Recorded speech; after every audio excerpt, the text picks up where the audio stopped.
ಮೊನ್ನೆ ವೀಣಾ ಬನ್ನಂಜಿಯವರು ಭಾಷಣ ಮಾಡಿದ್ದಕ್ಕೆ ಕೆಲವೊಂದು ಮಾತುಗಳಿಂದ ಉತ್ತರಿಸಬೇಕು ಅಂತ ನಾನು ಮಾಡಿದ್ದೇನೆ. ವೀಣಕ್ಕ ಈ ಹಿಂದೆ ಕೂಡ ಅಕ್ಕ ಮಹಾದೇವಿಗೆ ಏನೆಲ್ಲವನ್ನ ಮಾತನಾಡಿದ್ದು ಅದು ಬರಹದಲ್ಲಿ, ಮತ್ತು ಈ ಶರಣರ ಬಗ್ಗೆ ವಚನಗಳ ಬಗ್ಗೆ ಬಹಳಷ್ಟು ತಿಳಿದಂತೆ ಅದನ್ನು ಹೇಳ್ತಾನೆ ಒಳಿತಿನ ರೂಪದಲ್ಲಿ ಅವರಿಗೆ ತಗ್ಗು ತೋಡೋದನ್ನು ಈ ಏನು ಮನುವಾದಿಗಳು ಅಥವಾ ಸನಾತನಿಗಳು ಅಥವಾ ನಾವು ಹಿಂದೂ ಎಂದು ಹಿಂದೂಕ್ಕೆ ಹಿಂದೂ ಮುಂದೆ ಮಾಡಿದಂಥವರು ಇವರು ಒಳಿತಿನ ರೂಪದಲ್ಲಿ ತಮ್ಮ ಅಡಿಯಾಳಾಗಿಟ್ಟುಕೊಳ್ಳೋದಾಗಲಿ, ತಮ್ಮದೇ ಮಾದರಿಯಲ್ಲಿ ಇವರೆಲ್ಲ ನಮ್ಮದು ನೋಡಿ ಮಾಡಿದ್ದಾರೆ ಅಂತ ಅನ್ನೋದಾಗಲಿ, ನಾವೇ ಮೂಲಿಗರು, ನಾವೇ ಮುಖ್ಯ ಅನ್ನೋದಾಗಲಿ, ನಾವೇ ಜಾಣರು ಅನ್ನೋದಾಗಲಿ, ನಾವೇ ಜ್ಞಾನಿಗಳು ಅನ್ನೋದಾಗಲಿ, ಇದನ್ನು ಭಾಳಷ್ಟು ಅವರೆಲ್ಲ ಕಡೆಗೂ ಸುಳ್ಳು ಗ್ರಂಥಗಳನ್ನು ಬರೆದು ಸುಳ್ಳು ಭಾಷಣಗಳನ್ನು ಮಾಡಿ ಭಾಳಷ್ಟು ಬಿಂಬಿಸ್ತಾ ಬಂದಿದ್ದಾರೆ. ಅದರಲ್ಲಿ ಈ ಒಂದು ದ್ರಾವಿಡ ಪುರಾತನ ಕಾಲದ ಆದಿಯೋಗಿ ಶಿವ ದ್ರಾವಿಡ, ಆ ಶಿವನ ಒಂದು ಸಂತಾನ ಭಕ್ತಾದಿಗಳು ಅವರು ಕೂಡ ಶಿವನಂತೆ ಭೋಳಾಶಂಕರ ಅನ್ನುವಂಗೆ ಅವರು ಕೂಡ ಭಾಳ ಭೋಳ. ಇವರು ಮಧ್ಯ ಏಷ್ಯಾದಿಂದ ಬಂದಂಥ ಒಂದು ಆರ್ಯರು ಅಂತ ಹೇಳ್ತಾರೆ, ಇರ್ಬೋದೇನೋ. ಆದರೆ ಇವರು ಮಾಡುವಂಥ ಕುತಂತ್ರಗಳು ಕಿತಾಪತಿಗಳು ಎಷ್ಟೊಂದು ಹೇಳಿದರೂ ಕೂಡ ಸಾಲೋದಿಲ್ಲ. ನಾವು ತಿಳಿದಂತೆ ವೇದ ಉಪನಿಷತ್ತುಗಳು ಅಧ್ಯಾತ್ಮವನ್ನು ಹೇಳಿರ್ಬೋದು, ಆದರೆ ಗೀತೆ ಕೂಡ ಅಧ್ಯಾತ್ಮವನ್ನು ಹೇಳಿರ್ಬೋದು. ಅಧ್ಯಾತ್ಮ ಅದರಲ್ಲಿ ಸರಿಯಾಗಿ ಇರಬಹುದೇನೋ, ಆದರೂ ಕೂಡ ಅದರಂತೆ ನಡತೆ ಅವರಲ್ಲಿ ಎಂದೂ ಬರಲಿಲ್ಲ. ಅದಕ್ಕಂತಲೇ ಬಸವಣ್ಣನವರು ವಿಪ್ರರು ನುಡಿದಂತೆ ನಡೆಯರು, ತಮಗೊಂದು ಬಟ್ಟೆ ಶಾಸ್ತ್ರಕ್ಕೊಂದು ಬಟ್ಟೆ ಅಂತ ಹೇಳಿದರು. ಅದಕ್ಕೆ ಭಗವದ್ಗೀತೆಯಲ್ಲಿ ಹೇಳಿದಂತೆ ಅವರು ಎಂದೂ ನಡೀಲಿಲ್ಲ. ಅದು ತಮ್ಮದು ಅಲ್ಲೇ ಇಟ್ಟುಬಿಟ್ಟು ನಮ್ಮ ಒಂದು ಈ ಲಿಂಗಾಯತ ಧರ್ಮಕ್ಕೆ, ವಚನ ಸಾಹಿತ್ಯಕ್ಕೆ, ಶರಣರ ಜೀವನಕ್ಕೆ ಕೈ ಹಾಕ್ತಾರೆ ನೋಡ್ರಿ. ಇವರಿಗೆ ಸರಿಯಾಗಿ ಇಂದಿನ ಜನ ಮಾಡ್ತಾರೆ. ಅನುಭವ ಮಂಟಪ, ಮೊನ್ನೆ ಭಾಷಣದಲ್ಲಿ ಅನುಭವ ಮಂಟಪ ಇರಲಿಲ್ಲ, ಅನುಭವ ಮಂಟಪ ಎಲ್ಲೂ ಯಾವ ಸಾಹಿತ್ಯದಲ್ಲೂ ಬಂದಿಲ್ಲ, ವಚನ ಸಾಹಿತ್ಯನೇ ಓದಲಿ ಅಮ್ಮ. ವಚನ ಸಾಹಿತ್ಯ ಸಂಪೂರ್ಣ ಸಂಪುಟಗಳನ್ನೆಲ್ಲ ಅಭ್ಯಾಸ ಮಾಡಬೇಕು ಮೊದಲು. ಮತ್ತು ಈ ಹರಿಹರ ಕವಿಯಿಂದಲೂ ಕೂಡ ಶರಣರ ಸಾಹಿತ್ಯ, ರಗಳೆಗಳನ್ನು ಬರೆದಂಥ ಕವಿಗಳಿಗೆ ವಚನ ಸಾಹಿತ್ಯ ಸಿಗಲಿಲ್ಲ. ಆಗಲೇ ಆ ವಚನ ಸಾಹಿತ್ಯದ ಒಂದು ಅಂತ್ಯ ಕಾಣಿಸಿದ್ರು, ಅದು ಅಜ್ಞಾತದಲ್ಲಿ ಇತ್ತು. ಅಂಥ ವಚನ ಸಾಹಿತ್ಯ ಅದೇ ಆಗ ಕ್ರಾಂತಿಯಾಗಿ ಎಲ್ಲ ಚೆಲ್ಲಾಪಿಲ್ಲಿಯಾಗಿ ಶರಣರನ್ನು ಓಡಿಸಿ ಆ ವಚನಗಳು ಎಲ್ಲೋ ಮುಚ್ಚಿಟ್ಟಿದ್ರು, ಎಲ್ಲೋ ಯಾರ್ಯಾರ್ದೋ ಮನೆಯಲ್ಲಿ, ಎಲ್ಲೆಲ್ಲೋ ಮಠಗಳಲ್ಲಿ ಅವನ್ನು ಒಯ್ದು ಸುರಕ್ಷಿತವಾಗಿ ಸ್ವಲ್ಪ ಆದರೂ ಮುಂದಿನ ಜನತೆಗೆ ಸಿಗಲಿ ಅಂತ ಇಟ್ಟಿದ್ರು. ಆದರೆ ಅವುಗಳನ್ನು ಸಿಗದೇ ಇದ್ದಾಗ, ಯಾಕಂತಂದ್ರೆ ವಚನಗಳು ಆತ್ಮವೃತ್ತ ಅಂತ ಶರಣರ ಆತ್ಮಚರಿತ್ರೆ ಹೇಳುವ ರೀತಿಯಲ್ಲಿ ವಚನಗಳು ಮೂಡಿ ಬರ್ತವೆ. ಅವರು ಹೆಂಗೆ ನಡೆದ್ರು, ಹೆಂಗೆ ಅವರ ಜ್ಞಾನ ಇತ್ತು, ಯಾವ ಪ್ರಕಾರವಾಗಿ ಅವರ ಜೀವನ ಇತ್ತು ಅನ್ನೋದಕ್ಕೆ ಸಾಕ್ಷಿಯಾಗಿ ವಚನಗಳು ಬರ್ತವೆ. ಅಂಥ ವಚನ ಸಿದ್ಧಾಂತ ಅದನ್ನು ಅಲ್ಲೇ ಅದನ್ನು ಮುಚ್ಚಿಡಲ್ಪಟ್ಟು ಅದು ಅಜ್ಞಾತದಲ್ಲಿ ಮುಳುಗಿ ಹೋಗಿತ್ತು. ಆದರೆ ಹರಿಹರ ಕವಿಯಾಗಲಿ, ರಾಘವಾಂಕ ಕವಿಯಾಗಲಿ, ರಾಘವಾಂಕ ಕೂಡ ಸಿದ್ದರಾಮೇಶ್ವರ ಚರಿತ್ರೆ ಬರೆದಿದ್ದಾರೆ ಅಂತ ಹೇಳ್ತಾರೆ. ಆದರೆ ಆಗಲೇ ರಾಘವಾಂಕನ ಕೊಲೆ ಕೂಡ ಆಯಿತು. ಮತ್ತು ಆ ಒಂದು ಸಿದ್ದರಾಮೇಶ್ವರ ಚರಿತ್ರೆಯ ಆ ಒಂದು ಸಿದ್ದರಾಮ ಪುರಾಣದಲ್ಲಿ ಕತ್ರಿ ಪ್ರಯೋಗ ಕೂಡ ಆಯಿತು ಅಂತ ತಿಳ್ಕೊಂಡು ಯಾವ ಅರಸಿ ಹಿರೇಮಠ ಅವರು ಹೇಳ್ತಾರೆ.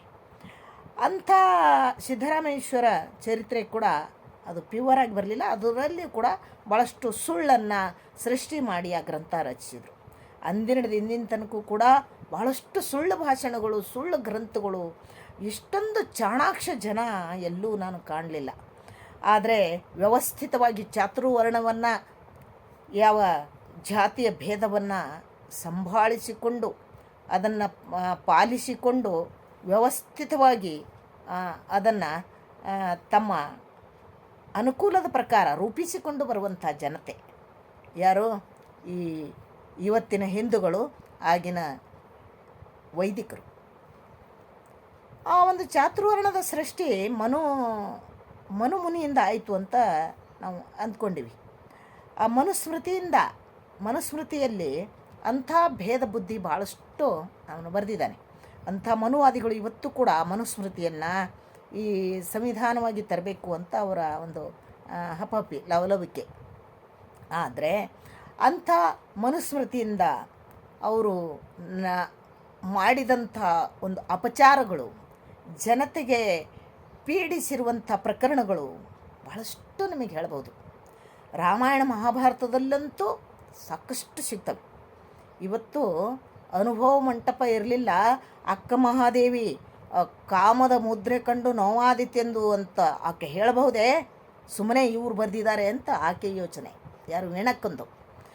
ಆಮೇಲೆ ನೀನು ಹರೆಯದ ಹೆಣ್ಣು ಬತ್ತಲೆಯಾಗಿ ಈ ಕಡೆ ಯಾಕೆ ಬಂದೆವ ಅಂತ ಪ್ರಭುದೇವರು ಹೇಳ್ಬೋದೆ. ಪ್ರಭುದೇವರು ನನಗೆ ಭಾಳ ಗೊತ್ತು, ಅವರು ಹಂಗೆ ಹೇಳಕ್ಕೆ ಸಾಧ್ಯನೇ ಇಲ್ಲ, ಕೃಷ್ಣನ ಸರಿಸಮಾನಾದವರು, ಅವ್ರು ಹಂಗೆ ಹೇಳಕ್ಕೆ ಸಾಧ್ಯನೇ ಇಲ್ಲ ಅಂತ ಹೇಳ್ತಾರೆ. ಎಷ್ಟು ತೀರ್ಮಾನ ಮಾಡ್ತಾರೆ ನೋಡ್ರಿ ಈ ಒಂದು ಶರಣರ ಬಗ್ಗೆ. ಏನು ನಾನು ಮೊನ್ನೆ ಹೇಳಿದ್ದೀನಿ ನಿಮಗೆಲ್ಲ, ಅಕ್ಕಮಹಾದೇವಿ ಬಗ್ಗೆ ಯಾವ್ಯಾವ ಥರ ಬರೆದಿದ್ದಾಳೆ ಅಂತ. ಕಾಮದ ಉನ್ಮತ್ತತೆಯಲ್ಲಿ ತಪ್ತ ಕಾಮಿಯಾಗಿ ಆಕೆ ಭಗ್ನ ಪ್ರೇಮಿಯಾಗಿ ಹೋಗಿದ್ದಾಳೆ ಅಂತ. ಆ ಕಾಮ ಲೈಂಗಿಕತೆಯ ಉನ್ಮತ್ತತೆಯನ್ನು ಆಕೆಯ ಕಲ್ಪನೆಯಲ್ಲಿ, ಕನಸಿನಲ್ಲಿ ಆಕೆ ಸಾಧ್ಯವಾಗಿಸಿಕೊಂಡಿದ್ದಾಳೆ. ಪ್ರತ್ಯಕ್ಷವಾಗಿ ಆಕೆಗೆ ಎಂದೂ ಸಿಗಲಿಲ್ಲ ಅಂತ ಆಕೆ ಹೇಳಿದ್ದಾಳೆ. ಇವತ್ತೇನು ಹೇಳ್ತಾಳೆ? ಕಾಮದ ಮುದ್ರೆಯನ್ನು ಕಂಡು ನಿಮಗೆ ನೋವಾದಿತ್ತೆಂದು ಹೀಗೆ ಅಕ್ಕಮಹಾದೇವಿ ಹೇಳ್ಬೋದಾ ಅಂತ ಮೊನ್ನೆ ಭಾಷಣದಲ್ಲಿ ಹೇಳ್ತಾಳೆ. ಈ ದ್ವಂದ್ವ ಬುದ್ಧಿ ಏನಿದೆಯಲ್ಲ, ಇದು ಯಾವಾಗ ಏನು ಕೆಲಸ ಮಾಡ್ತದೆ, ಹೆಂಗೆ ಮಾಡ್ತದೆ ಅಂತ ಹೇಳೋಕ್ಕಾಗಲ್ಲ. ಈ ಚಾಣಾಕ್ಷರು ಅಂದಿನದ ಇಂದಿನ ತನಕ ಕೂಡ ಈ ಶೋಷಣೆ ಅಥವಾ ಒಂದು ಕೆಳಗಿನವರನ್ನು ಆಳುವುದು, ಅವರನ್ನು ದಬಾಯಿಸೋದು, ಅವ್ರನ್ನ ಪೀಡಿಸೋದು ಎಷ್ಟು ಮಾಡ್ತಾ ಬಂದಿದ್ದಾರೆ ಅಂತಂದರೆ ಅದಕ್ಕೆ ಲೆಕ್ಕ ಇಲ್ಲ. ಅವರು ಎಂದೆಂದೂ ಜಾತಿ ಬಿಟ್ಟು ಅಲ್ಲಾಡಲಿಲ್ಲ, ಕರ್ಮಠತನ ಬಿಟ್ಟು ಅಲ್ಲಾಡಲಿಲ್ಲ. ಎಂಥ ದಿಗ್ಗಜ ಮಹಾತ್ಮರು ಅನ್ನಿಸ್ಕೊಂಡವರು ಕೂಡ ಆ ಒಂದು ವೈದಿಕತನದಲ್ಲಿ ಬಂದವರು ಎಂದೂ ತಮ್ಮದನ್ನು ಬಿಡಲಿಲ್ಲ. ಆದರೆ ಹೇಳುವುದು ಸಮಾನತೆ. ನಾವು ಎಲ್ಲರನ್ನ ಹಿಂಬಿಟ್ಕೊಳ್ತೀವಿ, ನಾವು ಭಾಳ ದಯಾವಂತರು, ನಾವು ಹಾಗೆ ಹೀಗೆ ಅಂತ ತಿಳ್ಕೊಂಡು. ಆದರೆ ನಾನು ಒಂದೆರಡು ಪ್ರಕರಣಗಳನ್ನು ನಿಮಗೆ ಹೇಳ್ತೇನೆ. ಯಾವ ಮಹಾಭಾರತದಲ್ಲಿ ವಿದುರ ಮತ್ತು ಧೃತರಾಷ್ಟ್ರ ಮತ್ತು ಪಾಂಡು ಒಂದೇ ತಂದೆಗೆ ಹುಟ್ಟಿದಂಥ ಮಕ್ಕಳು, ವ್ಯಾಸನ ಹೊಟ್ಟೆಯಿಂದ ಹುಟ್ಟಿದಂಥವ್ರು. ಆದರೆ ರಾಣಿಯರ ಸಂಘದಿಂದ ಹುಟ್ಟಿದಂಥ ಈ ಪಾಂಡು ಧೃತರಾಷ್ಟ್ರ ರಾಜರಾತರೆ, ದಾಸಿ ಹೊಟ್ಟೆಯಿಂದ ಹುಟ್ಟಿದಂಥ ವಿದುರ ಮಹಾನ್ ಜ್ಞಾನಿಯಾಗಿದ್ದರೂ ಕೂಡ, ಎಂಥ ಸದ್ಭಾವಿ ಸಜ್ಜನ ಆಗಿದ್ದರೂ ಕೂಡ ಅವನನ್ನು ಸೂತಪುತ್ರ ಅಂತ ದೂರಿಟ್ರು ನೋಡ್ರಿ. ಎಷ್ಟು ಜಾತಿ ಭೇದ ಮಾಡಲಿಕ್ಕೆ ಭಾಳ ಇವರ ಒಂದು ಏನು ಹೇಳಬೇಕು ಅಂತ ಗೊತ್ತಾಗ್ತಾ ಇಲ್ಲ.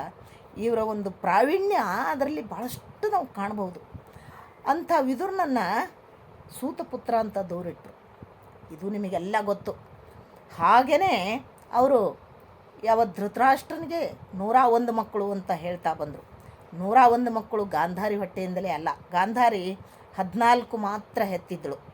ಆದರೆ ಇನ್ನುಳಿದವರೆಲ್ಲ ದಾಸಿಪುತ್ರರು.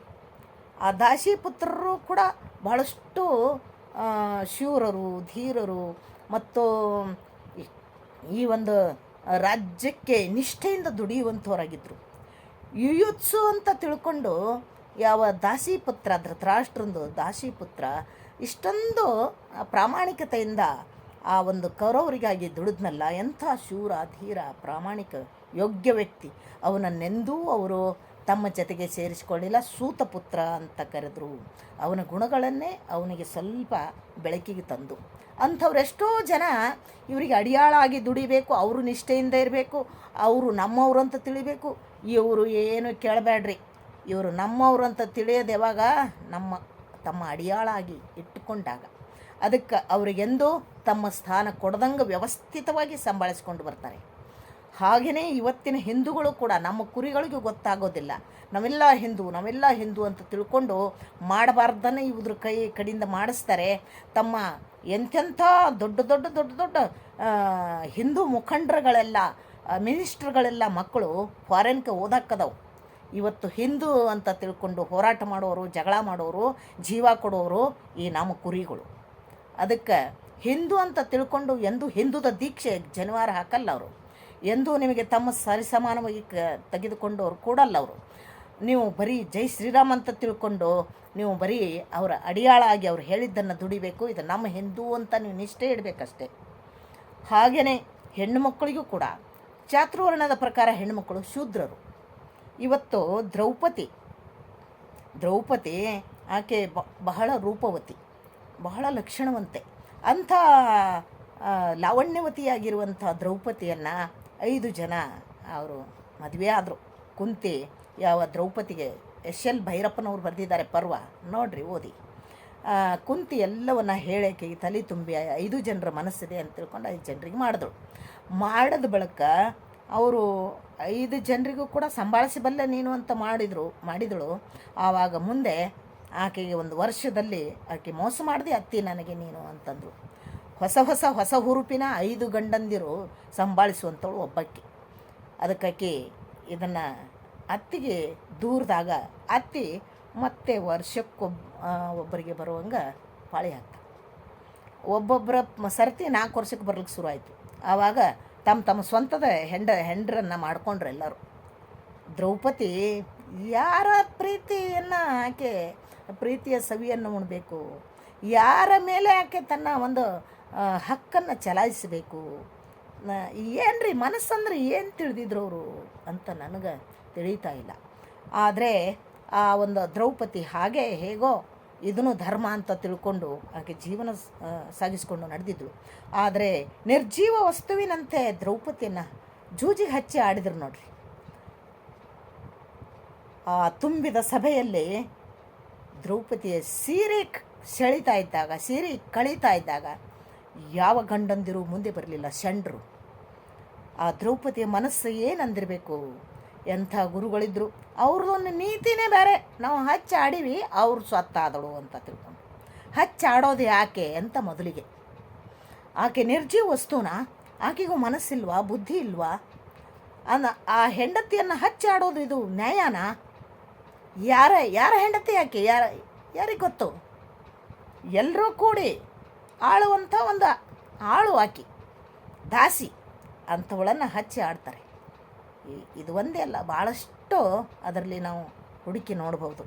ಅದಕ್ಕಂತಲೇ ಹೇಳ್ತಾರೆ ಬಸವಣ್ಣನವರು, ಆದಿಪುರಾಣ ಅಸುರರಿಗೆ ಮಾರಿ, ವೇದ ಪುರಾಣ ಹೋತಿಂಗೆ ಮಾರಿ, ರಾಮಪುರಾಣ ರಕ್ಕಸರಿಗೆ ಮಾರಿ, ಭಾರತ ಪುರಾಣ ಗೋತ್ರಕ್ಕೆ ಮಾರಿ. ನೋಡ್ರಿ ಬಸವಣ್ಣನವರು ಎಲ್ಲ ವಿವರಣೆಯನ್ನು ಹೇಳಿದ್ದಾರೆ.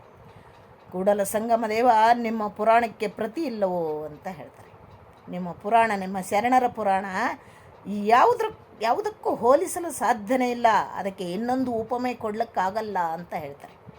ನಿಮ್ಮ ಪುರಾಣಕ್ಕೆ ಪ್ರತಿ ಇಲ್ಲ, ಮತ್ತೊಂದಿಲ್ಲ. ಅದಕ್ಕೆ ಅಂಥ ಎಲ್ಲ ಪುರಾಣಗಳು ಕೂಡ ಈ ಥರ ಒಂದೊಂದಕ್ಕೆ ಮಾರಿಯಾಗಿ, ಒಂದೊಂದರ ಹೆಣ್ಣಿಗಾಗಿ, ಹೊನ್ನಿಗಾಗಿ, ಮಣ್ಣಿಗಾಗಿ ಈ ಹೋರಾಟವನ್ನು ಮಾಡಿ ಸಾಮಾನ್ಯರಿಗೆಲ್ಲ ಮಣ್ಣಿಗಿಟ್ಟರು. ಅದರಲ್ಲಿ ಜಾತಿ ಭೇದ ಮಾಡಿ ಎಷ್ಟೋ ಜನರನ್ನು ನೋಯಿಸಿದರು. ಅಂದಿನ ಹಿಡಿದು ಇಂದಿನ ತನಕ ಇದೇ ರೀ. ಹೆಣ್ಣನ್ನು ಯಾವ ರೀತಿ ನಿಕೃಷ್ಟವಾಗಿ ಕಂಡ್ರವರು ಅಂತ ಅನ್ನೋದಕ್ಕೆ ರಾಮಾಯಣದಲ್ಲಿ ನೋಡ್ರಿ, ಸೀತೆ ರಾವಣನ ಒಯ್ದಾಗ ಲಂಕೆಯಲ್ಲಿ ಆಕೆ ರಾಮನಾಮ ಸ್ಮರಣೆಯಲ್ಲಿದ್ದಳು. ತನುಮನ ಅರ್ಪಣೆ ಮಾಡಿ ಆಕೆ ರಾಮನನ್ನು ಧ್ಯಾನಿಸ್ತಿದ್ದಳು. ಈತನೂ ಕೂಡ ಸೀತೆ ಸೀತೆ ಸೀತೆ ಅಂತ ತಿಳ್ಕೊಂಡು ಧ್ಯಾನ ಮಾಡ್ದ ಹುಡುಕಾಡ್ದ.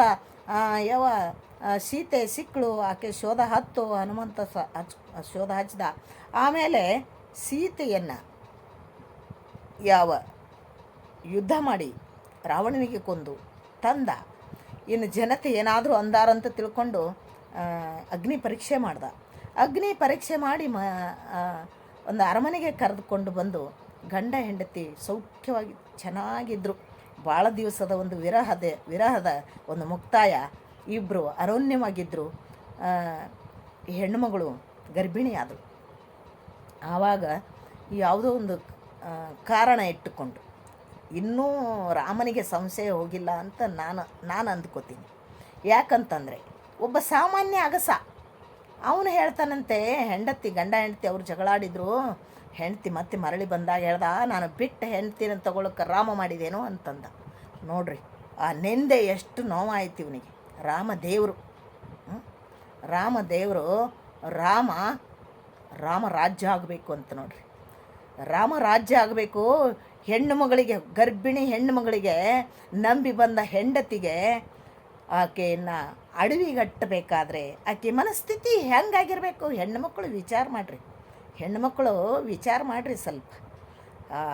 ನಾವು ಹಿಂದೂ ಅನ್ನೋರು ಜೈ ಶ್ರೀರಾಮ ನವರಾಸವ ಶ್ರೀರಾಮ ಸಾರ್ಕಾತ ಅನ್ನೋರು, ಗಂಡನಿರಬೇಕು ಶ್ರೀರಾಮಚಂದ್ರನಂತೆ ಅನ್ನೋರು ವಿಚಾರ ಮಾಡಿರಿ. ನಂಬಿದ ಹೆಂಡತಿಗೆ ಅಡವಿ ಪಾಲು ಮಾಡಿದಾಗ ಗರ್ಭಿಣಿ ಬೇರೆ, ಆಕೆ ಎಲ್ಲಿ ಹೋಗಬೇಕು, ಏನು ಮಾಡಬೇಕು? ಆ ಒಂದು ಋಷಿಯ ಕುಟೀರ ಸಿಕ್ಕಿದ್ರಿಂದ ವಾಲ್ಮೀಕಿ ಅವರು ಸಂಭಾಳಿಸ್ತಾನೆ, ಮುಂದೆ ಮಕ್ಕಳಾಗ್ತಾರೆ. ಕೊನೆ ತನಕ ಸೀತೆ ರಾಮನ ಮುಖ ನೋಡೋದಿಲ್ಲ. ಇದು ನಿಮ್ಗೆ ಗೊತ್ತಾ? ಭೂಮಿ ಬೆಚ್ಚಿತು, ಆಕೆ ಹೋದಳು, ಇವೆಲ್ಲ ನಾವನ್ನ ಬರಿತೀರಿ ಸರಿ. ಆದರೂ ಆಕೆ ಅವನ ಜೊತೆಗೆ ಕೂಡಿ ಬದುಕಲಿಲ್ಲ ಅನ್ನೋದು ಮುಖ್ಯ ಅಲ್ವಾ? ಅದಕ್ಕೆ ಇಂಥ ಹೆಣ್ಣಿನ ಶೋಷಣೆ, ಹೆಣ್ಣು ಶೂದ್ರ, ಇಂದಿಗೂ ಕೂಡ ಆಕೆಗೆ ಧಾರ್ಮಿಕ ಅಧಿಕಾರಕ್ಕೆ ಕೊಡೋದಿಲ್ಲ. ಅಂಥ ಒಂದು ರೀತಿಯಲ್ಲಿ ನೀವು ನಡೆಸಿಕೊಂಡಂಥ ಚಾತುರ್ವರ್ಣವನ್ನು ಅದನ್ನು ವ್ಯವಸ್ಥಿತವಾಗಿ ಅದನ್ನು ಪಾಲಿಸಿಕೊಂಡು ಬಂದಂಥ ಒಂದು ನೀವು ವೈದಿಕರು ಇವತ್ತು ಆ ವೈದಿಕತನವೇ ಹಿಂದೂ ಅಂತ ತಿಳ್ಕೊಂಡು ಹೇಳ್ತಾ ಬಂದಿರುವಂಥವ್ರು. ಅದಕ್ಕೆ ಹಿಂದೂ ಅಂದರೆ ಅದು ಧರ್ಮ ಅಲ್ಲ, ಹಿಂದೂ ಅಂದರೆ ಅದೊಂದು ಸಂಸ್ಕೃತಿ, ಹಿಂದೂ ಅಂದರೆ ಅದೊಂದು ಗ್ರೌಂಡ್, ಅದೊಂದು ಕಕ್ಷೆ, ಅದೊಂದು ರಾಷ್ಟ್ರೀಯತ. ಸಿಂಧೂ ನದಿ ಹತ್ತಿರ ಇರೋರೆಲ್ಲ ಸಿಂಧುಗಳು ಅಂತ ಹಿಂದೂಗಳಾಯಿತು ಅಂತ ಹೇಳ್ತಾರೆ ಸ್ವಾಮಿ ವಿವೇಕಾನಂದರು. ಅದಕ್ಕೆ ಅಂಥ ಹಿಂದೂಗಳು ಇವತ್ತು ರಾಷ್ಟ್ರೀಯ ಪ್ರೇಮವನ್ನು ಹಿಂದೂ ಅಂತ ತಿಳ್ಕೊಳ್ಬೇಕೇ ಹೊರತಾಗಿ, ಹಿಂದೂ ಅಂದರೆ ಒಂದು ಕಾಂಪ್ಲೆಕ್ಸ್, ಅದರಲ್ಲಿ ಇರುವಂಥ ಎಲ್ಲ ಧರ್ಮಗಳು ಕೂಡ ಹಿಂದೂಸ್ತಾನದವರು ಹಿಂದೂಗಳು, ಆ ನಿಟ್ಟಿನಲ್ಲಿ ಹಿಂದೂಗಳು. ಆದರೆ ಹಿಂದೂ ಧರ್ಮ ಅಂದಾಗ ಅಲ್ಲಿ ಬಂತು. ಹಿಂದೂ ಧರ್ಮ ಅದು ಎಂದೂ ಆಗಲಿಕ್ಕೆ ಸಾಧ್ಯ ಇಲ್ಲ. ಯಾಕೆ ಕೇಳ್ರಿ, ನೀವು ಅನ್ಕೋತೀರಂದ ಅದು ನಿಮ್ಮ ಪ್ರಕಾರ ವೈದಿಕತೆಗೆ ಹಿಂದೂ ಧರ್ಮ ಅಂತ ಇಟ್ಕೋರಿ. ಆದರೆ ಆ ಹಿಂದೂದಲ್ಲಿ ಯಾವ ಧರ್ಮಗಳು ಬರೋದಿಲ್ಲ. ಅದಕ್ಕೆ ಅಂಥ ಒಂದು ವೈದಿಕತೆ ವೇದದ ಕಾಲದಿಂದಲೂ ಕೂಡ ಇಂಥ ಶೋಷಣೆ ಯಾವ ಹೆಣ್ಮಗಳಿಗೂ ಮೇಲೆ ಬರಗೊಡಲಿಲ್ಲ. ಯಾವ ಮಂಡನ ಮಿಶ್ರನ ಹೆಂಡತಿ ಉಭಯ ಭಾರತಿ ಶಂಕರಾಚಾರ್ಯ ಜೊತೆಗೆ ವಾದ ಮಾಡಿದಿ ಗೆದ್ದಾಗ ಕೂಡ ಆಕೆ ಗಂಡನ ಗೆಲುವು ಅಂತ ತಿಳ್ಕೊಂಡು ತೇಲಿಸಿದರು. ಹಾಗೆಯೇ ಗಾರ್ಗಿ ಇಷ್ಟೊಂದು ಜ್ಞಾನಿಯಾಗಿದ್ದಳು, ಆದರೂ ಕೂಡ ಮುಂದೆ ಬರಗುಡ್ಲಿಲ್ಲ, ಯಾವ ಹೆಣ್ಣಿಗೂ ಮುಂದೆ ಬರಗುಡ್ಲಿಲ್ಲ. ಅಂಥ ಹೆಣ್ಣನ್ನು ಯಾವಾಗಲೂ ಆಕೆ ಕೆಳಗಿರಬೇಕು, ತಮಕ ಹಿಂದಿರಬೇಕು, ಆಕೆ ಬರೀ ದುಡಿಯುವ ಯಂತ್ರವಾಗಿರಬೇಕು. ಆಕೆ ಆಜ್ಞಾವರ್ತಿಯಾಗಿ ತಮ್ಮ ಒಂದು ಆಜ್ಞೆಯನ್ನು ಪಾಲಿಸ್ತಾ ಇರಬೇಕು. ಈ ಪ್ರಕಾರವಾಗಿ ವ್ಯವಸ್ಥೆಯನ್ನು ಮಾಡಿಕೊಂಡು ಬಂದಂಥ ಇವರು, ಹಾಗೆಯೇ ಈ ದಲಿತರು ಇವರೆಲ್ಲರೂ ಅಡಿಯಾಳಾಗಿ ನಮ್ಮ ಕೈತಳಗಿರ್ಬೇಕನ್ನೋರು. ಎಲ್ಲಿ ಈ ವಿದುರನಿಗೆ ನೋಡ್ರಿ, ಇವತ್ತು ಗೀತೆಯಲ್ಲಿ ಹೇಳ್ತಾರೆ, ಚಾತುರ್ವರ್ಣ ಮಯಾ ಸೃಷ್ಟಂ ಗುಣಕರ್ಮ ವಿಭಾಗಶಃ ಅಂತ ತಿಳ್ಕೊಂಡು, ಎಲ್ಲಿ ಗುಣಕರ್ಮದ ಮೇಲೆ ವಿಭಾಗ ಮಾಡಿದ್ರಿ? ಕರ್ಣನಿಗೂ ಕೂಡ ಎಂಥ ಗುಣವಂತನಾಗಿದ್ದರೂ ಕೂಡ ಅವನಿಗೆ ಸೂತಪುತ್ರ ಅಂದ್ರಿ, ವಿದುರನಿಗೂ ಸೂತಪುತ್ರ ಅಂದ್ರಿ, ಯೂತ್ಸಿಗೂ ಸೂತಪುತ್ರ ಅಂದ್ರಿ, ಮತ್ತು ಕೃಷ್ಣ ಗೊಲ್ಲ ಇರಲಿಲ್ವಾ ಅಂತ ಮತ್ತೆ ಮೇಲೆ ಕೇಳೋದು. ನೀವು ವ್ಯವಸ್ಥಿತವಾಗಿ ಅದನ್ನು ಹೆಂಗೆ ನಡೆಸ್ಕೊಂಡು ಬರ್ತೀರಿ ಅಂದರೆ, ಚಾಣಾಕ್ಷ ಜನ, ಭಾಳ ಚಾಣಾಕ್ಷ. ವಿದ್ಯೆಯ ವಿರೋಧಿ ನೀವಷ್ಟೇ ವಿದ್ಯೆ ಕಲಿಬೇಕು. ಯಾವ ತಕ್ಷಶಿಲಾ, ನಾಲಂದ ಎಂಥ ಎಷ್ಟೊಂದು ವಿಶ್ವವಿದ್ಯಾಲಯಗಳನ್ನು ನೀವೇ ನಾಶ ಮಾಡಿರಿ ಅಂತ ನಾನು ಹೇಳ್ಕೊತೀನಿ ಇವತ್ತು. ಯಾಕಂತ ಕೇಳಿದರೆ, ಇವತ್ತು ಬೌದ್ಧ ಧರ್ಮ ಈ ಭಾರತದಿಂದ ಓಡಿಸಿದವರು ನೀವೇ ಅಲ್ವಾ? ಈ ಶರಣರೆಲ್ಲ ಚಲ್ಲಾಪಿಲಿ ಶರಣರನ್ನು ಮಾಡಿದವರು ನೀವೇ ಅಲ್ವಾ? ಮೊನ್ನೆ ತನಕ ಅಂಥ ವಿದ್ವಾಂಸನಾಗಿರುವಂಥ ಎಂಥ ಒಂದು ಬೌದ್ಧಿಕ ಮಟ್ಟ ಅಂಬೇಡ್ಕರ್ದು, ಅವರಿಗೆ ನಾನಾ ಪರಿಯಾಗಿ ಕಾಡಿದಂಥವ್ರು ನೀವೇ ಅಲ್ವಾ? ಈ ಎಲ್ಲೆಲ್ಲೂ ಕೂಡ ಜಾತಿಯನ್ನು ಬಿಟ್ಟು ಬದುಕಲಿಕ್ಕೆ ನಿಮಗೆ ಸಾಧ್ಯನೇ ಇಲ್ಲ. ಅದರಲ್ಲಿ ನಿಮ್ಮ ಮಾತಿನ ಸುಳ್ಳು ಸೃಷ್ಟಿ, ಸುಳ್ಳು ಗ್ರಂಥಗಳ ಸೃಷ್ಟಿ ಅಪಾರವಾಗಿರುವಂಥದ್ದು. ಅದಕ್ಕೆ ನೀವೆಲ್ಲ ಇಂಥ ಪ್ರಾಮಾಣಿಕ ಅಧ್ಯಾತ್ಮ ಜೀವಿಗಳ ಜೀವನದಲ್ಲಿ ಕೈ ಹಾಕಬೇಡ್ರಿ. ಮತ್ತು ಈ ಅನುಭವ ಮಂಟಪ ನನಗೆ ಅವಿನಾಭಾವ ಸಂಬಂಧ ಉಂಟು. ಅಲ್ಲಂ ಪ್ರಭುದೇವರ ಜೊತೆಗೆ ವೀಣಕ್ಕ ಹೇಳ್ತಾಳೆ, ಅಲ್ಲಂ ಪ್ರಭುದೇವ್ರ ಜೊತೆಗೆ ಅವಿನಾಭಾವ ಸಂಬಂಧ ಉಂಟು, ಬಸವಣ್ಣವ್ರ ಜೊತೆಗೆ ಉಂಟು, ಅಕ್ಕಮಾದೇವಿ ಜೊತೆಗೆ ಉಂಟು. ಅವ್ರಿಗೆ ನಾನು ಏನು ಅಂತ ಅವರಿಗೆ ಗೊತ್ತಂತ, ಅವ್ರಿಗೆ ಗೊತ್ತು ಇಕ್ಕಿ ಹೆಂಗಳಂತ ತಿಳ್ಕೊಂಡು. ಏನು ಮಾತಾಡ್ತೀಯಮ್ಮ ನೀನು? ಒಂದು ಸಲ ಹಂಗೆ ಮಾತಾಡ್ತೀಯ, ಒಂದು ಸಲ ಹಿಂಗೆ ಮಾತಾಡ್ತೀಯ. ಮತ್ತು ವ್ಯವಸ್ಥಿತವಾಗಿ ಒಳಿತಿನ ರೂಪದಲ್ಲಿ ತಗ್ಗು ತೋಡ್ತಾ ಇದ್ದೀರಿ ನೋಡ್ರಿ. ಒಳಿತಿನ ರೂಪದಲ್ಲಿ ನಿಮ್ಮವರು ನೀವು ಭಾಳಷ್ಟು ಅವರು ನಿಮ್ಮನ್ನು ಮೀರಿ ಅವರು ಆ ವಿದ್ವತ್ತನ್ನು ಜ್ಞಾನವನ್ನು ಸಾಧಿಸಿ ಅವರು ವಿದ್ವಾಂಸರಾಗಲಿ ಮಹಾತ್ಮರಾಗಲಿ ಅವರು ಆಮೇಲೆ ನಮ್ಮವರು ಅಂತ ಅನ್ನೋದು ಅವರಿಗೆ. ಅವ್ರು ನಮ್ಮವರು, ಅವರು ನಮ್ಮ ಅವತಾರ, ಅವರು ನಮ್ಮ ಜಾತಿಯವರು, ಅವರಿಗೆ ನಮ್ಮ ಜಾತಿಯವರೇ ಅವರಿಗೆಲ್ಲ ಸಪೋರ್ಟ್ ಮಾಡಿದ್ರು. ಹೀಗೆಲ್ಲ ಹೇಳಿಕೊಂಡು ಅವ್ರಿಗೆ ಎಷ್ಟೊಂದು ಪೀಡಿಸಿದರೆ ಜೀವನದಾಗ ಅನ್ನೋಂಥದ್ದು ಅಲ್ಲೇ ಮರಿಮಾಚಿ ಅವರಿಗೆ ನಿಮ್ಮ ಒಳಗೆ ತಗೊಳ್ಳೋದು. ಅವರು ಹಿಂದೂನೇ ನಮ್ಮವರೇ ಅಂತ ತಿಳ್ಕೊಂಡು ಇವೆಲ್ಲ ಕುತಂತ್ರಗಳು ಬಿಡ್ರಿ. ನಿಮ್ಮ ಎಲ್ಲ ಶಾಸ್ತ್ರಗಳು ಗೊತ್ತು, ನಿಮ್ಮ ಪುರಾಣಗಳು ಗೊತ್ತು, ನಿಮ್ಮ ಮಧ್ವಾಚಾರ್ಯರು ಗೊತ್ತು, ಜಾತಿವಾದಿಗಳು ಅಂತ ನಿಮ್ಮ ಶಂಕರಾಚಾರ್ಯರು ಗೊತ್ತು. ಅಷ್ಟೊಂದು ವಿದ್ವಾಂಸರಾದರೂ ಕೂಡ ಅವರಿಗೆ ತಮ್ಮ ಒಂದು ಜಾತಿಯ ಜನತೆಯನ್ನು ಬಿಟ್ಟು ಬದುಕೋಕ್ಕಾಗಲಿಲ್ಲ. ಅವ್ರ ಮನಸ್ಸು ಇತ್ತು, ಆದರೂ ಕೂಡ ಬಿಟ್ಟು ಹೊರಗೆ ಬರೋಕ್ಕಾಗಲಿಲ್ಲ. ಬಸವಣ್ಣನವರಂಥ ಹೋರಾಟ ಇನ್ನಾರೂ ಮಾಡಲಿಲ್ಲ. ಅದು ಅವರು ಮೊದಲಿಗರು ಅಂತ ಹೇಳ್ಬೋದು. ಇದು ಈ ಜಗತ್ತು ಒಪ್ಪಿಕೊಳ್ಳುವಂಥ ಸಿದ್ಧಾಂತ. ಅದಕ್ಕೆ ಇನ್ನೂ ಇದಕ್ಕೆ ನೀವು ಸುಳ್ಳು ಕಥೆಗಳನ್ನು ಸೃಷ್ಟಿಸಿ ಹೇಳೋದನ್ನು ಬಿಡಬೇಕು. ಜನ ಭಾಳ ಜ್ಞಾನಿಗಳಿದ್ದಾರೆ ಈಗ, ಅವ್ರಿಗೆಲ್ಲ ಗೊತ್ತು ನೀವು ಯಾವ ಮನೋಭಾವದವ್ರು ಇದ್ದೀರಿ ಅಂತ ತಿಳ್ಕೊಂಡು. ಅದಕ್ಕೆ ನಮ್ಮ ಶರಣರ ಒಂದು ಸಾಹಿತ್ಯಕ್ಕಂತೂ ಶರಣರ ಜೀವನಕ್ಕಂತೂ ಕೈ ಹಾಕಲೇಬೇಡಿ ಅಂತ ತಿಳ್ಕೊಂಡು ವೀಣಕ್ಕನಿಗೆ ಇನ್ನೊಮ್ಮೆ ಕಿವಿ ಮಾತು ಹೇಳ್ತಾ ಇದ್ದೇನೆ. ಯಾಕಂತಂದರೆ ನೀನು ಇನ್ಮೇಲೆ ಅದರಲ್ಲಿ ಕೈ ಹಾಕಿ ಅವರಿಗೆ ಅವಹೇಳನ ಮಾಡ್ತಾಯಿದ್ರೆ, ಏನೋ ತಿರುವು ಮಾಡ್ತಾಯಿದ್ರೆ ನಿನ್ನ ಧರ್ಮ ಎಲ್ಲ ಚಿಂದಿ ಆಗ್ತದೆ ಅನ್ನೋಂಥದ್ದು ಎಚ್ಚರಿಕೆಯಲ್ಲಿರಬೇಕು ಅಂತ ಹೇಳ್ತಾ ಎಲ್ಲರೂ ಕೇಳಿದ್ದಕ್ಕೆ ಧನ್ಯವಾದಗಳು. ಮಾತುಗಳಿಗೆ ವಿರಾಮ ಕೊಡೋಣ. ಶರಣು ಶರಣಾರ್ಥಿ.